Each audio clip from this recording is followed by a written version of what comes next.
অনুষ্ঠিত ত্রয়োদশ জাতীয় সংসদ নির্বাচন 2026 উপলক্ষে 57 বাঘা-চারঘাট আসনে প্রতিদ্বন্দ্বী প্রার্থীগণের নির্বাচনী ইশতেহার পাঠ ও আচরণবিধি প্রতিপালনের ঘোষণা সংক্রান্ত আজকে এই অনুষ্ঠানে উপস্থিত সকলকে বাংলাদেশ নির্বাচন কমিশনের পক্ষ থেকে শুভেচ্ছা, আন্তরিক ধন্যবাদ এবং কৃতজ্ঞতা।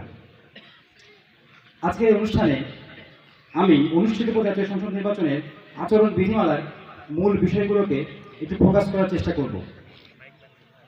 আমি প্রত্যক্ষ করেছি যে প্রতীক বরাদ্দের পর থেকে আমাদের এই আসনে প্রতিদ্বন্দ্বী প্রার্থীগণ অত্যন্ত শান্তিপূর্ণভাবে সহাবস্থান করছেন এবং নির্বাচনী প্রচারণার ক্ষেত্রেও তারা আচরণবিধি সঠিকভাবে প্রতিপালনের জন্য আন্তরিকভাবে চেষ্টা করে যাচ্ছেন।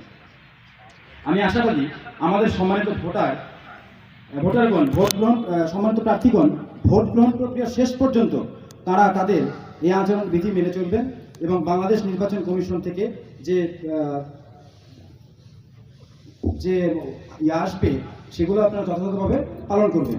তো আমি প্রথমেই এই যে আচরণবিধি যেটা আছে আমি একটু সংক্ষেপে আপনাদের সামনে উপস্থাপন করব। এখানে আচরণবিধিতে বলছে কোনো প্রতিষ্ঠানের চাঁদা অনুদান বা বরাদ্দ প্রদান, কোনো রাজনৈতিক দল বা প্রার্থী কিংবা তার পক্ষ হইতে অন্য কোনো ব্যক্তি বা প্রতিষ্ঠান নির্বাচন পূর্ব সময়ে উক্ত প্রার্থীর নির্বাচনী এলাকায় বসবাসকারী কোনো ব্যক্তি, গোষ্ঠী বা উক্ত এলাকা এবং অন্যত্র অবস্থিত কোনো প্রতিষ্ঠানে প্রকাশ্যে বা গোপনে কোনো প্রকার চাঁদা বা অনুদান এবং উপঢৌকন প্রদান করিতে বা প্রদানের অঙ্গীকার বা প্রতিশ্রুতি প্রদান করিতে পারিবেন না। কোনো প্রার্থী কোনো প্রতিষ্ঠান বা সমিতি বা সংগঠন হইতে কোনো প্রকার সংবর্ধনা গ্রহণ করিতে পারিবেন না। কোনো প্রার্থী নির্বাচন পূর্ব সময়ে কোনো সরকারি, আধা সরকারি ও স্বায়ত্তশাসিত প্রতিষ্ঠানে রাজস্ব বা উন্নয়ন তহবিলভুক্ত কোনো প্রকল্পের অনুমোদন, ঘোষণা বা ভিত্তিপ্রস্তর স্থাপন কিংবা ফলক উন্মোচন করিতে পারিবেন না। জনসভা, পথসভা এবং সমাবেশ অনুষ্ঠান এই বিষয়ে বলা আছে যে নির্বাচনী প্রচারণায় কোনো নিবন্ধিত রাজনৈতিক দল কিংবা কর্তৃক মনোনীত প্রার্থী বা স্বতন্ত্র প্রার্থী কিংবা তাহাদের পক্ষে অন্য কোনো ব্যক্তির জন্য নিম্নবর্ণিত বিধানাবলী প্রযোজ্য হইবে, যথা প্রচারণার ক্ষেত্রে সকল প্রার্থী সমান অধিকার পাইবেন, তবে প্রতিপক্ষের জনসভা, শোভাযাত্রা এবং অন্যান্য প্রচারাভিযান পণ্ড বা উহাতে বাধা প্রদান বা ভীতি সঞ্চারমূলক কিছু করিতে পারিবেন না। ক্ষয়ে বলা আছে নির্বাচনী প্রচারণা শুরুর পূর্বে রাজনৈতিক দল বা প্রার্থী কর্তৃক যথাযথ কর্তৃপক্ষের নিকট নির্বাচনী প্রচারণা কর্মসূচি প্রদান করিতে হইবে এবং একই স্থানে একই সময়ে একাধিক দল বা প্রার্থীর কর্মসূচির ক্ষেত্রে প্রয়োজনে সংশ্লিষ্ট কর্তৃপক্ষ তাহা সমন্বয় করিবে। জনসভার দিন, সময় ও স্থান সম্পর্কে যথাযথ কর্তৃপক্ষের নিকট হইতে লিখিত অনুমতি গ্রহণ করিতে হইবে, তবে এইরূপ অনুমতি লিখিত আবেদন প্রাপ্তির সময়ের ক্রমানুসারে প্রদান করিতে হইবে এবং জনসভার অনুমতি গ্রহণের লিখিত কপি স্থানীয় নির্বাচন কমিশন অফিসে জমা দিতে হবে। অর্থাৎ আপনি যদি জনসভা করতে চান সেটা যে আপনার সূচি আছে এটা কিন্তু স্থানীয় নির্বাচন অফিসে জমা দিতে হবে। কোনো প্রার্থী জনসভা করতে চাইলে প্রস্তাবিত সভার কমপক্ষে 24 ঘন্টা পূর্বে জনসভার স্থান এবং সময় সম্পর্কে স্থানীয় পুলিশ কর্তৃপক্ষকে অবহিত করতে হইবে।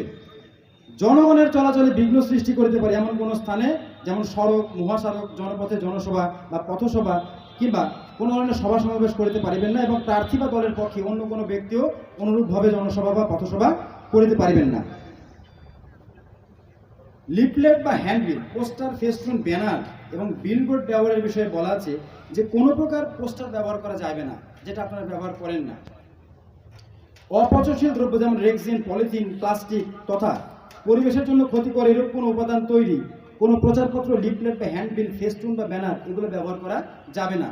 কোনো প্রার্থী কিংবা তাহার পক্ষে অন্য কোনো ব্যক্তি সংশ্লিষ্ট নির্বাচনী এলাকায় অবস্থিত কোনো দালান, দেওয়াল, গাছ, বেড়া, বিদ্যুৎ ও টেলিফোনের খুঁটি, সরকারি বা স্থানীয় কর্তৃপক্ষের স্থাপনা সমূহে এবং বাস, ট্রাক, ট্রেন, স্টিমার, লঞ্চ, রিক্সা, অটোরিক্সা, লেগুনা, ট্যাক্সি, বেবি ট্যাক্সি এবং অন্য কোনো যানবাহনে কোনো প্রকার লিফলেট বা হ্যান্ডবিল, ফেস্টুন ছাড়াইতে পারিবেন না। কোনো প্রতিদ্বন্দ্বী প্রার্থীর ফেস্টুন, ব্যানার, বিলবোর্ডের উপর অন্য কোনো প্রতিদ্বন্দ্বী প্রার্থীর ফেস্টুন, ব্যানার এবং বিলবোর্ড টাঙানো যাইবে না।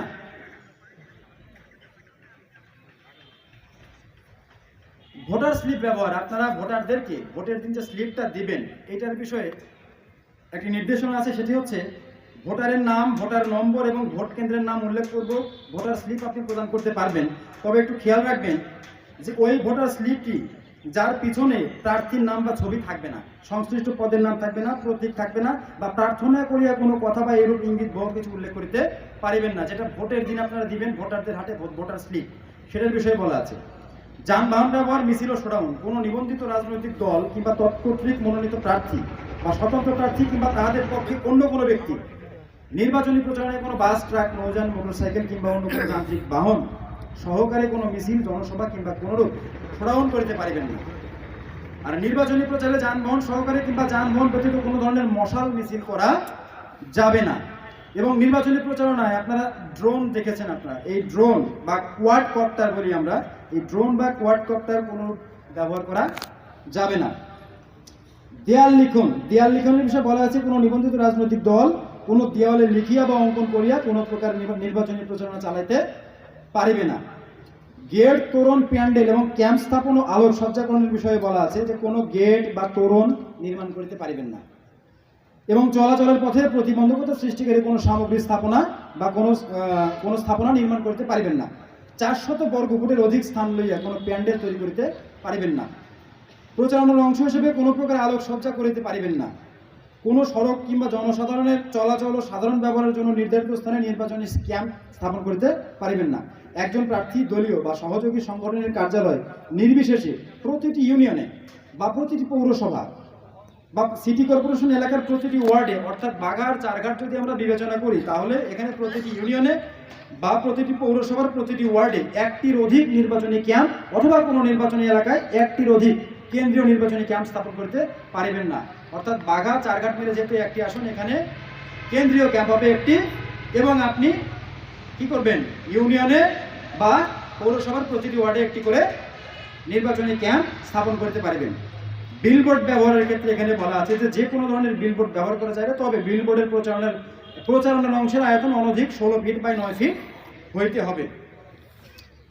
উস্কানিমূলক বক্তব্য বা বিবৃতি প্রদান, উশৃঙ্খলা আচরণ, বিস্ফোরক বহন এবং ধর্মীয় উপাসনালয়ে প্রচার এ বিষয়ে বলা আছে যে নির্বাচনী প্রচারণাকালে ব্যক্তিগত কুৎসা রটনা, অশালীন এবং আক্রমণাত্মক বা ব্যক্তিগত চরিত্র হনন করিয়া বক্তব্য প্রদান বা কোনো ধরনের তিক্ত বা উস্কানিমূলক বা মানহানিকর কিংবা লিঙ্গ, সাম্প্রদায়িকতা বা ধর্মানুভূতিতে আঘাত লাগে এমন কোনো বক্তব্য প্রদান করিতে পারিবেন না। মসজিদ, মন্দির, প্যাগোডা, গির্জা বা অন্য কোনো ধর্মীয় উপাসনালয়ে এবং কোনো সরকারি অফিস বা শিক্ষা প্রতিষ্ঠানে কোনো প্রকার নির্বাচনী প্রচারণা চালাইতে পারিবেন না। কোনো প্রতিদ্বন্দ্বী প্রার্থীর পক্ষে বা বিপক্ষে ভোটারদের প্রভাবিত করিবার উদ্দেশ্যে কেউ কোনো প্রকার বল প্রয়োগ বা অর্থ ব্যয় করিতে পারিবেন না। সামাজিক যোগাযোগ মাধ্যমে নির্বাচনী প্রচারণা, এটা এবার আসছে নতুন আমাদের, সেটা হচ্ছে যে আপনি প্রার্থী হিসেবে যদি চান যে সামাজিক যোগাযোগ মাধ্যম যেটা আমাদের মানে সর্বাধিক বা সর্বাধিক প্রচলিত সেটা হচ্ছে ফেসবুক। এই ফেসবুকের ক্ষেত্রে প্রার্থী বা তাহার নির্বাচনী এজেন্ট বা দল কোনো প্রার্থী সামাজিক যোগাযোগ মাধ্যমের নাম, অ্যাকাউন্ট আইডি, ইমেইল আইডি সহ অন্যান্য শনাক্তকরণ তথ্যাদি উক্তরূপে প্রচার প্রচারণা শুরুর পূর্বে রিটার্নিং অফিসারের কাছে দাখিল করিবেন। অর্থাৎ আপনার এই ফেসবুক আইডি অথবা ইনস্টাগ্রাম আইডি হতে পারে, ইউটিউবও হতে পারে, কিন্তু তাহলে এটা কি করতে হবে, আপনার প্রথমেই রিটার্নিং অফিসারের নিকট দাখিল করতে হবে এই আইডি নামটা। প্রচারণা নির্বাচন সংশ্লিষ্ট কোনো বিষয়ে অসৎ উদ্দেশ্যে আপনি আর্টিফিশিয়াল ইন্টেলিজেন্স ব্যবহার করতে পারবেন না, এআই যেটাকে আমরা বলি। ঘৃণাত্মক বক্তব্য, ভুল তথ্য, কাহারো চেহারা বিকৃত করা এবং নির্বাচন সংক্রান্ত বানোয়ার তথ্য সহ কোনো প্রকার ক্ষতিকর কন্টেন্ট আপনি তৈরি বা প্রচার করতে পারবেন না। রাজনৈতিক দল প্রার্থী বা প্রার্থীর পক্ষে অন্য কোনো ব্যক্তি ভোটারদের বিভ্রান্ত করিবার জন্য কিংবা নারী পুরুষ নির্বিশেষে কোনো প্রার্থী বা ব্যক্তির চরিত্র হনন কিংবা সুনাম নষ্ট করিবার উদ্দেশ্যে সামাজিক যোগাযোগ মাধ্যম বা অন্য কোনো মাধ্যমে সাধারণভাবে এডিট করা, আর্টিফিশিয়াল ইন্টেলিজেন্স দিয়ে কোনো মিথ্যা বা বিভ্রান্তিকর বা পক্ষপাতমূলক কন্টেন্ট তৈরি করা, এগুলো প্রচারও করতে পারবেন না, শেয়ারও করতে পারবেন না। মাইক এবং লাউড স্পিকার ব্যবহার, আপনারা জানেন যে কোনো একটা এলাকায় একক জনসভায় একই সঙ্গে 3টির অধিক মাইক্রোফোন বা লাউড স্পিকার ব্যবহার করতে পারবেন না। তবে সাধারণ প্রচারণার জন্য ব্যবহৃত মাইক্রোফোন বা লাউড স্পিকার ব্যবহারের ক্ষেত্রে এটি প্রযোজ্য হবে না। এবং দুপুর 2টা থেকে রাত 8 ঘটিকার মধ্যে আপনাদের এই প্রচারণাটা মাইক ও লাউড স্পিকারের যে ব্যবহার এটি সীমিত থাকবে। আর প্রচারণার সময় আমরা জানি যে প্রচারণার সময় কি, যে কোনো নিবন্ধিত রাজনৈতিক দল বা তৎকর্তৃক মনোনীত প্রার্থী বা স্বতন্ত্র প্রার্থী কিংবা তাদের পক্ষে অন্য কোনো ব্যক্তি ভোট গ্রহণের জন্য নির্ধারিত দিনের 3 সপ্তাহ পূর্বে, অর্থাৎ আমরা প্রতীকবর্ধের পর থেকে প্রচারণা শুরু করেছি এবং এই প্রচারণা শেষ হবে কত তারিখে বলেন তো, কতদিন আগে? 48 ঘন্টা পূর্বে।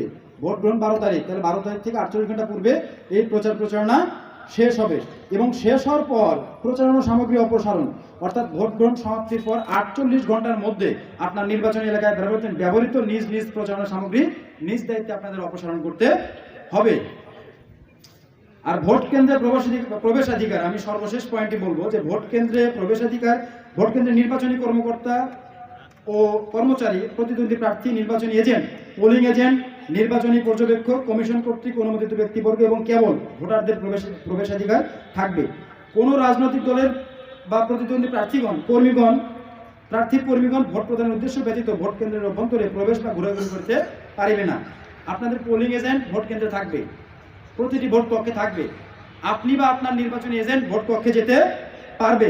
তবে পোলিং এজেন্টের ক্ষেত্রে যে বিষয়টি বিশেষভাবে বিবেচ্য সেটি হচ্ছে কোনো ভোটার প্রার্থীর পক্ষে কোনো পোলিং এজেন্ট প্রচারণামূলক কোনো বক্তব্য বা প্রতীক সম্বলিত কোনো শার্ট, জ্যাকেট, ফতুয়া, ক্যাপ, ব্যাজ বা এইরূপ কোনো কিছু পরিধান করিয়া ভোট কেন্দ্রে প্রবেশ করতে পারবেন না। তো মোটামুটি এই হচ্ছে আমাদের আচরণবিধির সারাংশ।